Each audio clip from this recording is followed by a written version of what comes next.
नमस्कार दोस्तों।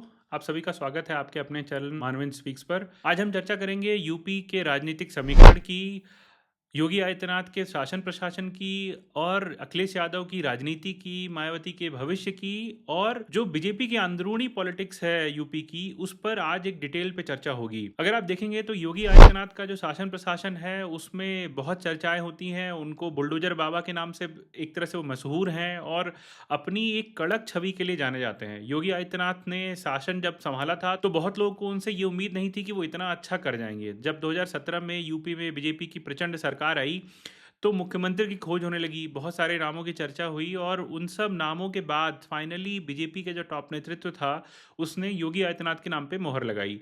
योगी आदित्यनाथ मुख्यमंत्री बने। बहुत सारे लोग इस बात से असहज थे कि क्या योगी आदित्यनाथ एक उपयुक्त चेहरा हो सकते हैं, पर धीरे-धीरे जैसे समय बीता और उन्होंने अपने आप को एक तरह से अच्छे प्रशासक के रूप में प्रस्तुत किया, उससे धीरे-धीरे उनकी छवि बदलने लगी और उनको एक ना कि सिर्फ़ एक योगी के रूप में, एक साधु के रूप में देखा जाता जाने लगा, बल्कि एक अच्छे प्रशासक, अच्छे मुख्यमंत्री के रूप में भी लो वो जाने जाने लगे। 2019 में लोकसभा के चुनाव हुए और एक प्रचंड जीत, जो कि एकदम से विपरीत परिस्थिति थी बीजेपी के लिए, क्योंकि उसमें सपा और बसपा दोनों का गठबंधन था और एक मजबूत गठबंधन था। उसके विपरीत अगर आप देखेंगे तो बीजेपी ने बहुत अच्छा परफॉर्म किया और उसमें योगी आदित्यनाथ की छवि और ज़्यादा उभर गई और एक मुख्यमंत्री के तौर पर उनका जो चुनावी एक जो टेस्ट था वो पास हो गया। उसके बाद 2022 के इलेक्शन हुए। 2022 के इलेक्शन में समाजवादी पार्टी बहुत मजबूत दिखाई दे रही थी। ऐसा लग रहा था कि शायद अखिलेश यादव इस बार चुनाव पलट देंगे और जिस तरह की मजबूती की रिक्वायरमेंट एक विपक्ष से की जाती है वो उन्होंने दिखाया और योगी आदित्यनाथ ने फिर प्रूव कर दिया और 2022 का जो चुनाव था उनके नेतृत्व में लड़ा गया और उन्होंने एक बड़ी जीत बीजेपी को दिलाई और जिससे कि जो भी बातें उठती थीं उनके मुख्यमंत्री पद को लेकर कि भाई सेंटर में उनको बहुत ज़्यादा पसंद नहीं किया जा रहा है, टॉप नेतृत्व से उनकी बनती नहीं है, सारी चीज़ें उन्होंने खारिज कर दी और एक तस्वीर जो कि बहुत वायरल हुई प्रधानमंत्री की और योगी आदित्यनाथ की वो निकली और एक नारा निकला कि योगी है और यूपी के लिए उपयोगी है। ऐसा भी बताया जाता है कि यूपी बीजेपी से उनको बहुत ज़्यादा साथ नहीं मिला और लोकसभा चुनाव में उनकी चली भी नहीं और लोकसभा चुनाव के टिकट वितरण से लेकर प्रचार तक उनको बहुत ही सीमित रखा गया और जिसका जो दुष्परिणाम है वो बीजेपी को भुगतना पड़ा और बीजेपी अच्छा खासा जो ग्राउंड है यूपी का उन्होंने लूज कर दिया। उसमें बहुत सारे कारण हो सकते हैं, पर अगर आप एक कारण ये भी देखेंगे कि योगी आदित्यनाथ का कद कम करना भी बीजेपी को बहुत नुकसान दे गया। उसमें बहुत सारे विपक्ष के नेताओं ने भी उसमें आग में घी डालने का काम किया। योगी आदित्यनाथ पर एक जो टिप्पणी दिल्ली के पूर्व मुख्यमंत्री अरविंद केजरीवाल ने करी थी, उसका भी कुछ ना कुछ रोल माना जाता है। पर बीजेपी उतना अच्छा उन चुनाव में नहीं कर पाई। बीजेपी सिमट गई और अखिलेश यादव का उभार हो गया। यहाँ से चमकती है मेन अखिलेश यादव की राजनीति। पर योगी आदित्यनाथ की जो मैच्योरिटी और गवर्नेंस का मॉडल था, चाहे वो 2024 के लोकसभा चुनाव में हारने के बाद भी उन्होंने उसको नहीं छोड़ा और वो अपने आप को कंटिन्यू रखे वो और उन्होंने सबसे बड़ा जो काम किया है वो आप देखेंगे तो उन्होंने बाहुबलियों का जो कद है यूपी में उनको कम किया है।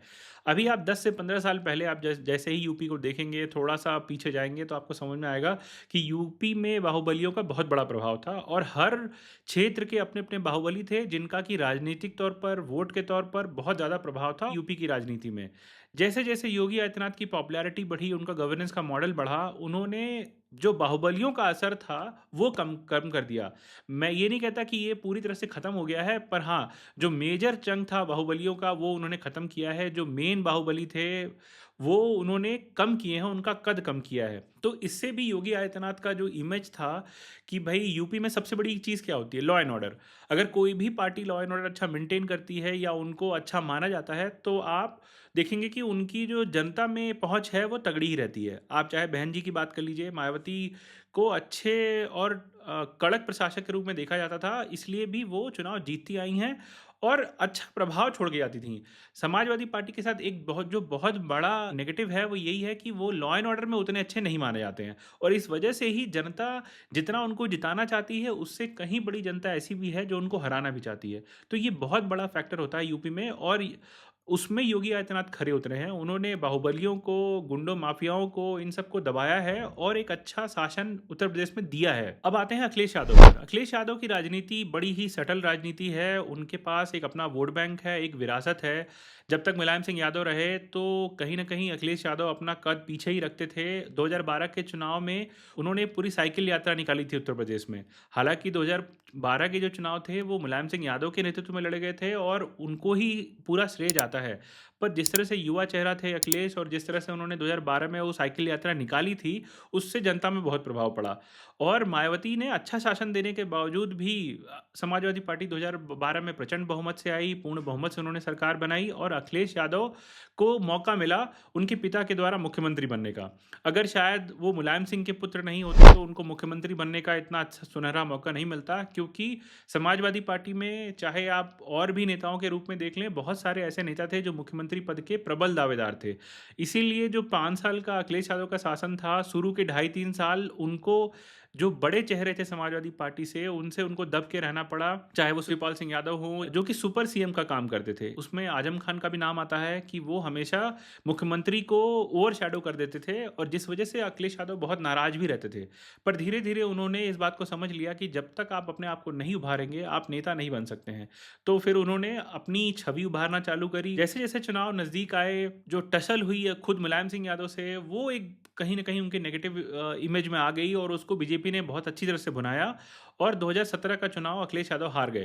पर आप अगर उनकी विरासत देखेंगे, उनकी राजनीति देखेंगे, तो उसमें कोई कमी नहीं आई है। उनका वोट बैंक इंटैक्ट है और वो एक नया जाति समीकरण भी बनाना चाहते हैं जिसमें कि दलितों की भी उसमें समावेशता हो। उसमें भी कहीं ना कहीं अखिलेश यादव इन लोकसभा चुनाव में सफल हुए हैं और उन्होंने कहीं ना कहीं मायावती का जो कोर वोट बैंक है उसमें भी सेंध लगाने का काम किया है। उसमें बहुत सारे फैक्टर्स हो सकते हैं, क्योंकि बहुजन समाज पार्टी बहुत कमज़ोर हो चुकी है और उनका ग्राउंड पर भी बहुत असर नहीं दिख रहा था। इस वजह से भी अखिलेश यादव को बहुत बड़ा फायदा हुआ है। उसमें एक मेजर फैक्टर कांग्रेस का उनके साथ आना था। कांग्रेस भले ही राजनीतिक तौर पर, काडर के तौर पर यूपी में मजबूत ना हो, पर एक सेंटिमेंटल मुद्दा कांग्रेस के साथ था। पैन इंडिया देखेंगे तो मुसलमानों का जो पूरा वोट था वो कांग्रेस के साथ था और यहाँ पर समाजवादी पार्टी के साथ तो मुसलमानों का वोट था ही। एक वो भी कॉम्बिनेशन ऐसा बन जाता है जिससे कि आप चुनाव जीतने की स्थिति में पहुंच जाते हैं। तो दलितों का भी जो पूरा वोट था वो कांग्रेस की तरफ झुका। जो पैन इंडिया मूवमेंट थी कांग्रेस की और जो राहुल गांधी का जो भारत जोड़ो यात्रा था उसका भी कहीं ना कहीं प्रभाव दिख रहा था और इसीलिए अखिलेश यादव भाव गए कि अब नए समीकरण बनाने की जरूरत है। तो उन्होंने कांग्रेस को अपने साथ ले लिया और कांग्रेस के साथ लेने के साथ ऐसा हुआ कि जो इमेज थी वो एकदम चेंज हो गई और पूरा ग्राउंड पे जो संविधान को लेकर, आरक्षण को लेकर बातें चल रही थी उसका उनको बहुत फायदा हुआ। और यूपी जैसे राज्य में जहाँ पे संविधान और आरक्षण एक बड़ा मुद्दा है और जाति समीकरण एक बड़ा मुद्दा है, वहाँ पर इस बात से आप डिनाई नहीं कर सकते कि उससे बीजेपी को बहुत नुकसान हुआ और समाजवादी पार्टी और कांग्रेस के गठबंधन को बहुत फायदा हुआ। और ये कहीं ना कहीं अखिलेश यादव को एक बड़ा नेता बनाने में सफल रहा और वो आज की स्थिति में अगर आप देखेंगे तो राहुल गांधी से भी कहीं बड़े दिखते हैं। भले सीटों की बात नहीं करनी चाहिए कि भाई वो 99 सीट्स हैं और ये 37 ही हैं, पर आप ओवरऑल देखेंगे तो जो एक राजनीतिक तौर पर एक कमबैक करने को जिसको कहते हैं वो अखिलेश यादव ने करके दिखाया और अखिलेश यादव की जो राजनीति है वो कहीं ना कहीं मजबूत हुई है। पर उनका सामना है योगी आदित्यनाथ से। तो योगी आदित्यनाथ से जब सामने जाते हैं तो कहीं ना कहीं वो छवि नीचे पड़ जाती है, क्योंकि अगर आपको यूपी में कोई चेहरा योगी आदित्यनाथ जैसा है बीजेपी के पास, वो असली में अखिलेश यादव के लिए बड़ी चुनौती है। वो शायद सेंटर में लड़ाई कर भी लें, पर यहाँ पर जब योगी आदित्यनाथ से उनकी लड़ाई होती है तो कहीं पीछे समझ में आते हैं। चाहे वो हिंदुत्व की मुद्दे की बात कर लीजिए या कोई भी ऐसा मुद्दा जो कि कंपेयर होगा दो मुख्यमंत्रियों का, आप उनका 5 साल का कार्यकाल उठाएंगे और योगी आदित्यनाथ का जो 7.5 साल का कार्यकाल वो भी उठा के देखेंगे, तो भी आपको समझ में आएगा कि डिफरेंस है और अच्छा खासा डिफरेंस है। लोग जानते हैं कि योगी आदित्यनाथ कहीं बेहतर हैं और जो लॉ एंड ऑर्डर की स्थिति उन्होंने बेहतर करी उससे भी अखिलेश यादव कहीं ना कहीं पीछे जाते हैं। अब चर्चा करते हैं मायावती की और बहुजन समाज पार्टी की। बहुजन समाज पार्टी अपने ढलान पर है। अगर आप देखेंगे राजनीतिक तौर पर यूपी में उनका बेस बहुत कम हुआ है। उनका जो पहुंच है राजनीतिक तौर पे वो कम ना हुई हो, पर जो प्रेजेंस है जो सीट के लेवल पे हो सकती है उसमें कहीं ना कहीं बहन जी और बहुजन समाज पार्टी पीछे जा रही है और उसको उभार के लिए भी कुछ किया नहीं जा रहा है। अगर आप देखेंगे तो मायावती पहले भी कभी ऐसा नहीं था कि वो रोड पे उतरती थी, पर उनकी जो मैसेजिंग थी वो बहुत क्लियर थी, चाहे वो प्रेस कॉन्फ्रेंस के ज़रिए या सभाओं में। मायावती की एक-एक सभाओं में 5-5 लाख लोग पहुँच जाते थे। ये तब का काल है जब दूसरे किसी भी बड़े नेता, चाहे वो राष्ट्रीय नेता हों या छोटे नेता हों, उनके में 50,000 1 लाख की भीड़ जुटाना भी बहुत मुश्किल था, और मायावती एक आह्वान करती थी, 5 से 7 लाख लोग उनकी जनसभाओं में पहुँच जाते थे।